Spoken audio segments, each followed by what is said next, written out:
tie today, the same color of the shirt. It's almost impossible to tell that it's there. David Tool is here. Love your neighbor and buy local, I argue. And there are some music we can play for Chattanooga. We suggest that there is some flute music in the background, and I'll let you hear about from the flautist in just a moment. But the words to his tune today on our show could be my mantra. Near is better than far, small than big, and simple than complex. And down in the footnotes in Helvetica type at 5 point. Get those reading glasses on so you can read this. Personal is better than corporate, and physical than abstract. Brought to you by yournews.com. That's yournews.com. If you want, if you're going to have to buzz out on me in the next minute or two, go there and find what happened at City Council yesterday. That's yournews.com. And the number is 800-8949-800. 8949. Now, Jack Holland is a flautist. He is a street musician, bachelor, age 45, and he sat in on the city council meeting yesterday, concerned with many other street musicians and innovators and people who just have a joy in life and being in the thick of the stream of humanity, passing on sidewalks, in squares, and along the boulevards of the River City. And he plays an instrument that has ancient roots in American Native American past. He was concerned yesterday, along with Stratton Tingle and others whose pictures you can, whose faces you can see at yournews.com this morning, about the panhandling ban. Now, that ban, citing 457 police encounters over 3.5 years. Is concerned that one panhandler encounter with cops every 2.5 days is bad. The ordinance is even sketchier when you think about the nature of the data. As I mentioned, the data to support it, suggesting a crisis in begging and rough talk on the sidewalk. Includes incidents of trespassing, drug violations, disorderly conduct, drunkenness, assault, and suicide attempts. So that 457 encounters over 3 years and 3 months is not all about begging encounters, but encounters with people who might beg. Right, that would be panhandler, homeless type people that police in their assessment. Of course, they're for this adding addition to their workload. Are panhandlers and thereby needing to be regulated. Among those concerned, as I say, is Jack Holland. Jack, thanks for joining us. Why did you show up at the meeting yesterday? And give my listener a kind of a quick rehearsal of what happened and whether or not your concerns about street musicians are allayed. Well, yesterday when we went to the meeting and everything, my personal reason for going there was that I am a street performer, street musician, busker, and from what I understood and everything going into it is that they're wanting to reword the current panhandling law, and that they were going to be taking out the section of the panhandling law where it says panhandling shall not include the act of passively standing or sitting, performing music or singing with a sign or other indication that a donation is being sought, but without any vocal request other than a response to an inquiry by another person. The concern was if they take that out, then it becomes just law enforcement discretion at that point as to who they want to say is, panhandling. And my concern was to see if, they could just leave that particular piece in there so people who are out, trying to spread music and have the ability to, have a piece of a side income, through their performing art, where like with my genre of music, it's not like we're booking, big venues or anything, because there's not a big demand out there in the mainstream for Native American flute music. So, it'd be nice to be able to not have to have an issue, every time we set up to play somewhere, through Soundcore and their Sidewalk Stages program. We're talking with Jack Holland. This is David Toulis. Thank you for tuning in here to 92.7 Nooga Radio. That's also 95.3 HD4 high definition Channel 4, brought to you by yournews.com. That's yournews.com. Well, what did the man sitting in the city attorney's chair, Phil Noblet, who is the deputy city attorney, say that gave some reassurances, Jack Holland? Well, from everything, when the other council people asked, questions regarding musicians in particular in the wording of the law, he said that, nothing was mentioned in the law about, excluding, musicians or including them, to be considered panhandlers. I mean, from what I could tell, everybody there agreed that, the street performance folks weren't going, that they didn't have any problems out of us, and they didn't seem like they were aiming any of the rewording at street musicians. But, it's still a comforting thing if they would leave that particular wording, in the law, because then you can at least refer back to something in the city code, and go, well, here's right where it specifically excludes, and doesn't include street musicians as panhandling. Well, because, like I said, what we do is, we don't ask anybody for anything, whether you stop and listen and walk on and don't leave, something in the tip jar. Whether you put something in the tip jar, it doesn't matter. We're going to keep playing. It's not like you put money in. We're not a jukebox. You don't put money in and then we start playing. We're playing our, spot for however long we stay there to play it, because we're playing music. If somebody gives a donation of money, that's fine. And if they don't, that's fine. We're not verbally soliciting for money. Well, let me ask you this. If you're a street performer and you don't have a permit for that, are you like, and I know there's some free-spirited musicians who say absolutely no on permits. I have a right to do this. And you don't have a permit. Are you then, are members of your craft fearful of being swept up in the anti-panhandling dragnet? Well, the way the permit issue works, from what I understood, the permit comes about that you get it for areas to play amplified or not amplified. That there's an amplified music district and the non-amplified music areas that are set up in Chattanooga. And I think Stratton Tingle, who runs Soundcore, he's got all that in hand, because those of us who are playing through the Soundcore Sidewalk Stages program, we sign up and say we're available to play on, Friday, Saturday, or Sunday. And then Stratton and his team assign us different spots where they've already worked out, our permission to be there and play for a specified period of time. Well, let me just ask it more straightforwardly. In your trade, Jack Holland, do you have to have a permit according to the city, or may you sing and play freely at Liberty? You can play freely at Liberty. There's particular areas. I had read all this back when we first started doing the sidewalk stages thing. There are certain areas where if you're going to play amplified, and it's above a certain decibel on your amplification, you have to have a permit to play with amplification. But if you don't have to have a permit of any kind. You don't have to beg permission. As far as I know, you don't. Like I said, I'm going into my third year of doing this, and I mean, I've had many law enforcement officers stop and listen to the music and talk to me about the instruments that I'm playing and stuff like that, because they've never seen it or heard it before. But I've never had an officer tell me, to produce a permit for him to see.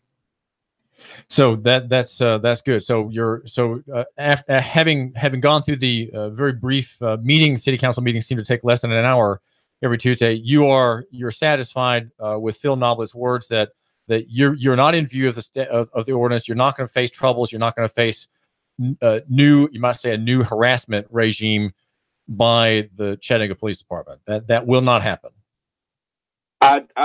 I personally don't feel like that's going to happen, because like I said, they had one of the officers, I don't remember the officer's name. He came up and spoke about it. The gentleman who was the attorney spoke about it, and said that, they didn't see any issues with that. That was Chief McPherson. That the musicians weren't being addressed in any way, form, or fashion by the panhandling law.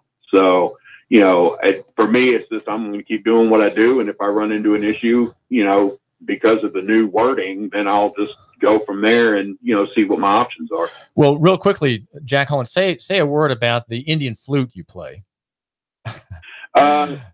It's a pentatonic minor scale flute. It's usually made of wood, usually cedar or river cane, and they're always hand carved. People make them and sell them, and they're an instrument that they've got examples here in North America, that they found in archaeological digs that go back, 10,000 years, where they were playing music back in that day. The original purpose of the flute was it was a courting instrument.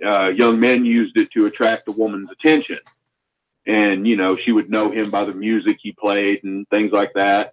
Because in the old days, a single man and a single woman generally weren't allowed to, directly contact each other. You had to, talk to her through her family. And so this was kind of almost a communication thing, where he wasn't breaking the rules, but she'd still be able to notice him by the quality of his music and the pride he took in making his flute. And here we're talking with Jack Holland, bachelor, 45 years old, on the street playing the winning notes of the Indian, the Native American flute. Absolutely. Well, Jack Holland, thanks so much for joining us here at 92.7 Nougat Radio. Thank you. Absolutely. Thanks for having me on.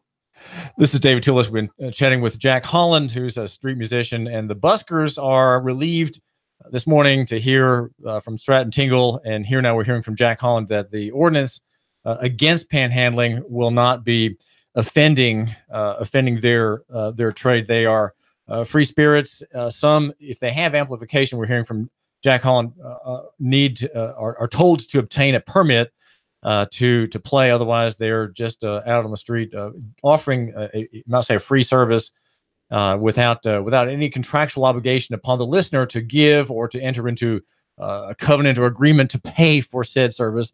That's just freely offered, and donors, well-wishers, and visitors with their children in backpacks and in strollers are standing by for a few minutes to listen and look at the sun setting, perhaps over the aquarium or over the mountain there across the river.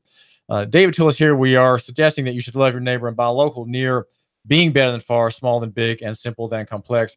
Concerned about the idea that we have to have a law to interfere with personal interactions among private parties. That's something that's being proposed and passed on first reading yesterday to sponsors of the ordinance. And feel free to call 800-8949, 800-8949. Maybe you've had a bad experience with a beggar, an alms seeker, and you've just had enough and you want to put your foot down. And so like many other Americans, you say, well, we've got to have a law. We've got to have a law to save me from discomfort. We have so many statutes, so many ordinances already, and yet it seems like people we represent, who represent us, whom we elect to represent us before the law, or to be the law for us, they don't have the view that we have enough. They don't have the mind that you do, possibly, that we've overextended ourselves and given way too much confidence in compulsion and having highly rationalized, highly articulate statutes and ordinances that regulate a private and innocent and harmless activity. And I say it's all innocent and harmless, not forgetting, of course, that there are versions of begging that are really an assault, and that it would be under the assault statutes, or also the Tennessee aggressive panhandling prohibition. David Toulis, you're live on the David Toulis Show. What's on your mind? Well, of course, you're electing people that like to pass rules, regulations, and if they weren't on the city council, they'd be at some homeowners association riding around in a golf cart, making sure you had your parking permit sticker. Government is evil. It always has been. It always will be. And what is government, David? It's two or more people getting together. All right. Why we need Mike, you're fading out on me. A constitution that limits these lunatics, because there are a certain class of people, and typically, and I've said for years, they're mentally ill. I think all politicians are, in a sense, mentally ill. All people that work, with committees are mentally ill. They have a mental illness. They want to control the other individual. That's a mental illness. But on top of that, I think you heard the term Philadelphia lawyer, and that came about prior to the revolution when in Philadelphia, a gentleman stood on the soapbox telling everyone how evil the king was and what the king was doing. And he was telling the truth. He wasn't making it up. And he was arrested for sedition. The jury found him not guilty because the lawyer argued the truth supersedes law, the written man of word. So I say that any rule, regulation, or law that's passed to interfere with your interaction with another or your speech is illegal, unconstitutional. And if you sit on a jury, no matter what the law says, no matter what the judge says, you find them not guilty because you are the final arbiter. The juror can decide the law and the facts. Well, what we have to watch out for, Mike. Well, Mike, listen. What we have to watch out for with an ordinance is that ordinances are all tried first in city court. They're tried in a municipal court, which has very limited authority, and the authority in the jurisdiction. You deny their jurisdiction or authority. If something is in violation of the Constitution, it's null and void from its inception. So you oppose, in my opinion, their jurisdiction. You challenge jurisdiction. Well, what you have to do is waive the court. Are you doing this? Well, what you have to do, what the defendant has to do is waive the court and demand an indictment. And that I think would be very difficult to obtain. I don't agree with you. First of all, they're not the defendant, they're the accused. By saying they're the defendant, you've just entered into the jurisdiction. You're accusing me. I'm an accused free man, and I will not plead guilty or not guilty. You have no authority over me. Show me your authority. And then when you physically drag me into court to demand in personam jurisdiction, I'm still going to challenge your jurisdiction, and I'm going to sue you and everybody else involved under Title 42, 1984, which is a violation of my civil and constitutional rights and due process. So you better go home tonight and look at your stuff because I'm going to own it in 5 years. Well, that's what you do. Well, Mike, I regret that there are not more people who think as you do about their rights. Because the Constitution was written for people that were intending to be belligerent claimants. We can't quite hear you, but you're making reference to belligerent claims. Warlike. The Supreme Court even said that. The Supreme Court said you must be warlike. There are no rights granted to the weak. You must be warlike. It doesn't mean you have to be belligerent. It doesn't have to be loud. You have to be violent. It means you have to be belligerent, warlike. Stand your ground and say, you're not going to do this to me because your authority doesn't exist. It does not exist. Prove it. We're talking with Mike, Confederate Mike. Mike, listen, thanks. I wanted to mention before my time escaped me a second matter. The council last year did something highly specious, highly illegal, and with the blessings of Wade Hinton, the city attorney, and that was to pass the short-term vacation rental district ordinance, which was an effort by the gig city to regulate and ban the use of the internet. That's what city council did, with a single exception, and that is Demetrius Coonrod. Demetrius Coonrod, whom we know has had a very difficult past, a very troubled past with dealing with the law, having been in prisons and jails and halfway houses and the like. She is much more skeptical of the use of force and the use of police than others, having been, you could say, the subject of them or even the victim of them. And she voted no, the only one to vote no on the proposed district, a district that would allow within the district the use of Airbnb, the use of the internet to have an Airbnb rental in your house. And those outside that district forbidden from doing so. Yesterday, there was a young mother who lives with evidently with a husband at 3207 Rosemont Drive. And she was there with her child petitioning the city council for help on getting her house in the district, because she said, the district goes down the street between my house and my neighbor's house, and I would like to do Airbnb, and I can't legally do it. And her baby was squalling, playing with the microphone. In fact, the little tyke took off the little fluffy cap on the microphone, and as she was talking to the council members, she was trying to put that thing back on that her infant had so sedulously removed from the tip. But her point was, I want to be in the district, and I'm just not getting any help from Donna Williams's economic development office. I would like to be able to be in this district, and please make something happen. Please The council assured her that the council members assured her that, well, Donna Williams is here. Let's arrange for you to have a chat with her to get some movement on an exemption or exception to that. But as I told this young woman afterwards, I said, well, ma'am, you know, this whole rule is unconstitutional. And she said, well, that doesn't really concern me. I'm not involved in that. And I said, when I went back to chat with her again, as I was trying to catch quotes from city council members, I said, well, ma'am, it's unconstitutional because it creates an arbitrary and capricious distinction between you and your neighbors. And there can't be in law arbitrary and capricious distinctions between like parties. You are like your neighbor legally, private owner of a house. He can do Airbnb and you can't.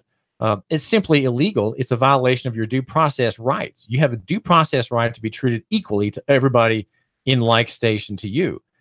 And well, that was enough for me to have to say. And I'm sure it was not to her very useful because it doesn't deal with her problem. Right? Her problem is dealing with the custom, the tranquil custom that's already been in place now for several months. And that's what happens when you have an illegal act.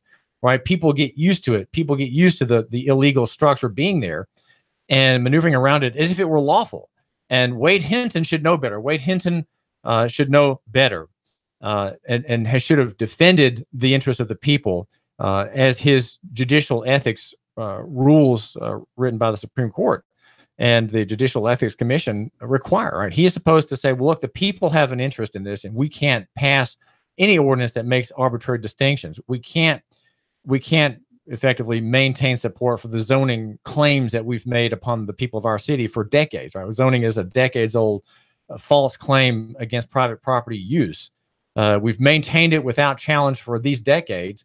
And to maintain the facade that it's lawful, we have to now, since we have the internet to deal with, we have to create this internet district, this internet-friendly district, and regulate the use of private houses. Again, we want to claim authority over private houses privately used in the city.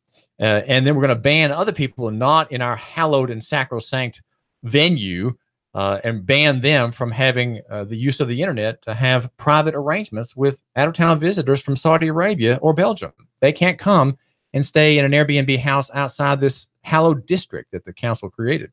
Even Darren Ledford, again, the man I would hold up as an example of a conservative, even he voted for it, not seeing that the proposal itself to have this district shakes to the root the early premise, the earlier long accepted unconstitutional premise of zoning per se. And here now we have a district that's unconstitutional, that supports an unconstitutional zoning authority that has gone without challenge for decades and decades. And why? Because people are used to the form. As the Declaration of Independence says, people are unwilling to part with abusive forms because they're familiar. And people just learn to work around them and just to throw up their hands in face of the false claims of said forms. David Tullis here, the City Council passing ban on panhandling, which has, in my mind, less unconstitutional flavor than the Airbnb ban, but both by the same group of people. And in both of those instances, a single council member voted no, and rightly so. A single member. And guess who that is? Demetris Coonrod, new on the city council. Only she voted no, and rightly so. David Tullis. Traffic, news, and information. Nuga Radio.